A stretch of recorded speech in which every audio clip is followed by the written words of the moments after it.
Hello everyone, welcome back to my channel Mukti's cooking world. রোদে দেওয়ার ঝামেলা ছাড়া সারা বছর জুড়ে সংরক্ষণ করতে পারবেন এমন একটা জলপাইয়ের আচারের রেসিপি আজকে আমি আপনাদের সাথে শেয়ার করব। আজকে করে দেখাবো জলপাইয়ের টক ঝাল মিষ্টি আচার। তবে এটা একটু ডিফারেন্ট টাইপের। আমার চ্যানেলে টক ঝাল মিষ্টির আরেকটা রেসিপি আছে, সেটা থেকে এটা সম্পূর্ণই আলাদা। তো আশা করছি আপনাদের কাছে ভালো লাগবে রেসিপিটা। তো চলুন দেখে নেওয়া যাক কীভাবে তৈরি করতে হয়। এর জন্য চুলায় আমি একটা হাঁড়ি বসিয়ে নিয়েছি। এখন এর মধ্যে আমি দিয়ে দিচ্ছি 1 কাপ পরিমাণ সরিষার তেল। তেলটা যখন একটু গরম হয়ে যাবে ওই পর্যায়ে এর মধ্যে আমি দিয়ে দিচ্ছি একটা তেজপাতা আর 3-4টা শুকনো মরিচ। এবার শুকনো মরিচ এবং তেজপাতাটাকে হালকা একটু ভেজে নিব। হালকা কিছুটা ভেজে নেওয়ার পরে এখন এর মধ্যে আমি দিয়ে দিচ্ছি 1 টেবিল চামচ পরিমাণ পাঁচফোড়ন। পাঁচফোড়নটাকেও হালকা একটু ভেজে নিব, তবে এটাকে পুড়িয়ে ফেলা যাবে না, অবশ্যই খেয়াল রাখবেন। এখন এর মধ্যে আমি দিয়ে দিচ্ছি 2 টেবিল চামচ পরিমাণ রসুন বাটা।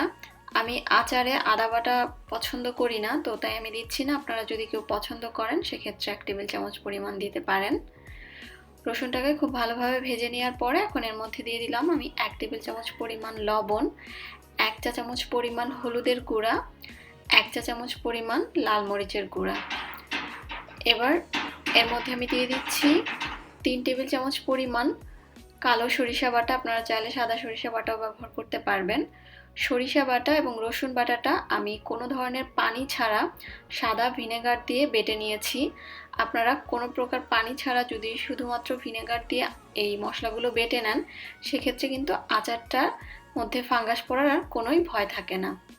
তো এখন আমি এর মধ্যে দিয়ে দিচ্ছি 1 কেজি পরিমাণ জলপাই। আর জলপাইগুলোকে আমি এভাবে কেটে নিয়েছি। আটিটা দেখে নিশ্চয়ই বুঝতে পারছেন, মানে একটা জলপাইয়ের মাঝখানে আটিটা রেখে চারপাশ দিয়ে আমি বাকি অংশগুলো কেটে নিয়েছি। আর আচারটা বানানোর চেষ্টা করবেন আধা ঘন্টা আগে জলপাইগুলোকে কেটে ধুয়ে রাখতে, এতে করে পানিটা একদম শুকিয়ে যায়। আপনারা জলপাইগুলো দেখে নিশ্চয়ই বুঝতে পারছেন যে এর গায়ে কোনো পানি নেই। তো আসলে মূল কথা হচ্ছে আচার বানানোর সময় চেষ্টা করবেন কোনো ধরনের পানির স্পর্শ ছাড়া আচারটা তৈরি করতে। এতে করে আচারটা দীর্ঘদিন পর্যন্ত ভালো থাকে এবং আপনারা এটা সংরক্ষণ করে অনেক দিন পর্যন্তই খেতে পারবেন।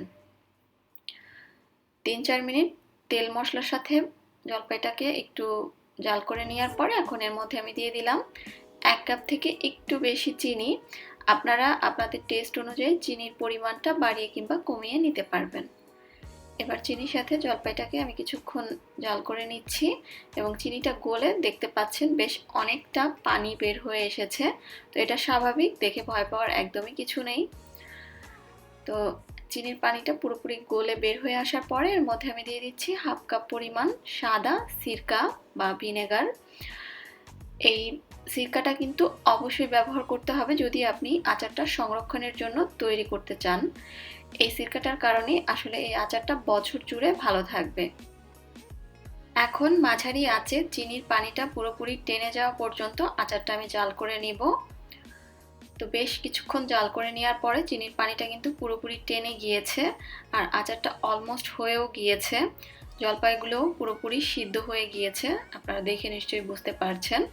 আর এখানে যে পানি পানি ভাবটা দেখতে পাচ্ছেন এটা আসলে আচারেরই গ্রেভি এবং আমরা এখানে তেল যেটা ব্যবহার করেছি সেটাও আছে।